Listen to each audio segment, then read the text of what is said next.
पूरी दुनिया जानती है कि दुनिया का सबसे बड़ा महंगा घर एंटीलिया है, जो कि मुंबई में है और उसके मालिक हैं भारत के सबसे फेमस अमीर मुकेश अंबानी। वैसे तो ये बात काफ़ी इंटरेस्टिंग है कि इसे बनाने में इतने पैसे लगे जितने में वह चाहते तो मुंबई में अपना खुद का बुर्ज खलीफा खड़ा कर सकते थे। अब आखिर इस घर में ऐसा क्या खास है कि इसे बनाने में इतने पैसे लगे और इंजीनियर्स को किन किन प्रॉब्लम्स का सामना करना पड़ा। आज हम आपको इसकी पूरी जानकारी देंगे, तो चलिए वीडियो को शुरू करते हैं। दोस्तों, जब ये बन रहा था तो काफ़ी चर्चा भारत के न्यूज़ चैनल्स पर ही नहीं बल्कि विदेशी अखबारों में भी हो रही थी। ये घर इतना महंगा है कि इसकी तुलना इंग्लैंड के बकिंघम पैलेस से भी की जाती है। इस घर में इलेक्ट्रीशियन, प्लम्बर और शेफ जैसे करीब 600 नौकर काम करते हैं। जब यह घर बनाया जा रहा था तो अंबानी की रातों की नींद उड़ी हुई थी, क्योंकि इसमें उनकी बरसों की कमाई का एक बहुत बड़ा हिस्सा लगने वाला था और इसलिए इस बेहतरीन इमारत को बनाने के लिए अंबानी ने ऑस्ट्रेलिया के 2 कंपनीज को काम सौंपा। दरअसल 2002 में जब धीरूभाई अंबानी की मौत हुई तब उनके बिजनेस का सारा भार मुकेश अंबानी और अनिल अंबानी के कंधों पर आ गया। अब मुकेश अंबानी ने 2003 में सोचा कि क्यों ना एक ऐसा घर बनाया जाए जिसे पूरा वर्ल्ड ही देखता रह जाए। मुकेश अंबानी ने इस घर में 15,000 करोड़ रुपए खर्च करने का सोचा। दरअसल ये इतना पैसा है जितने में एक दूसरा ताजमहल भी बनाया जा सकता है। अब मुकेश अंबानी एक ऐसी ज़मीन की खोज में लग गए जो कि अंबानी की महंगी बिल्डिंग का वजन झेल सके और कोई भी नेचुरल डिजास्टर उसका कुछ ना बिगाड़ सके।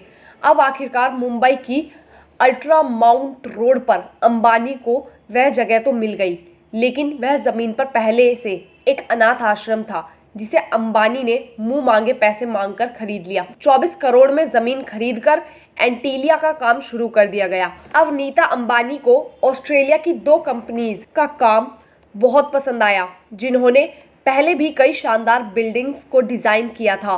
अब एंटीलिया का इंटीरियर शिकागो के चर्चित आर्किटेक्ट पार्किंस एंड विल्स ने डिज़ाइन किया था। दोस्तों, जब घर में इतना पैसा लगने वाला था तो उसकी फाउंडेशन सबसे मजबूत होनी काफ़ी ज़रूरी है। ऐसे में इस बिल्डिंग की फाउंडेशन में उसी टेक्निक को अपनाया गया जो कि बुर्ज खलीफा में भी यूज़ करी गई थी। दरअसल उन्होंने ज़मीन में 200 स्टील के मोटे पाइप्स को फिट किया। अब पाइप फिट करने से हुआ कुछ यूँ कि अब चाहे 8 रेक्टर स्केल का भूकंप ही क्यों ना आ जाए, वो इस बिल्डिंग का बाल विवाह का भी नहीं कर सकता। अब फाउंडेशन का काम कंप्लीट भी हुआ है कि अंबानी ने काम की डेडलाइन जारी भी कर दी। दरअसल उन्होंने ऐसा इसलिए किया क्योंकि उनके छोटे भाई अनिल अंबानी ने भी मुकेश अंबानी की देखा देखी में एक महंगा घर बनाने का फैसला किया। अब दोनों भाइयों में ये जंग छिड़ गई कि पहले महंगा घर कौन बनाता है। अब इंजीनियर काम खत्म करने के लिए दिन रात काम में जुट गए, लेकिन अब उनके सामने एक और प्रॉब्लम आ गई। दरअसल गर्मियों में मुंबई का टेम्परेचर 50 डिग्री तक चला जाता है और ऐसे में जब कंक्रीट को ऊपर के फ्लोर तक लेकर जाया जा रहा था तो कंक्रीट ऊपर जाने से पहले ही जम जाती थी। अब इंजीनियर्स ने क्या किया कि सारा कंक्रीट का काम उन्होंने रात में शुरू कर दिया। अब कुछ इस तरह साल 2010 में जाकर ये आलीशान अपार्टमेंट तैयार हो गया। आपको बता दें कि बिल्डिंग में बनने के बाद भी अंबानी अपने बंगले में प्रवेश नहीं कर पाए। दरअसल अंबानी परिवार के ज्योतिषी ने उन्हें घर में प्रवेश करने से रोका था और ज्योतिषी का ये कहना था कि वो साल 2012 में घर में प्रवेश करें।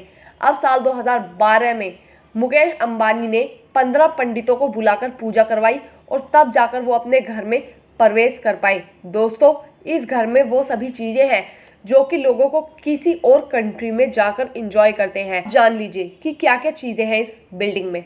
स्नो रूम, जिम, स्पा और प्राइवेट सिनेमा। मुकेश अंबानी के घर में 170 गाड़ियां पार्कड हैं, जिनकी कीमत करीब 11,000 करोड़ रुपए है। वैसे दोस्तों, आपको बता दें कि जब रतन टाटा से इस घर के बारे में पूछा गया तो रतन टाटा ने कहा कि मुकेश अंबानी को सिर्फ इतने पैसे एक घर में नहीं लगाने चाहिए थे।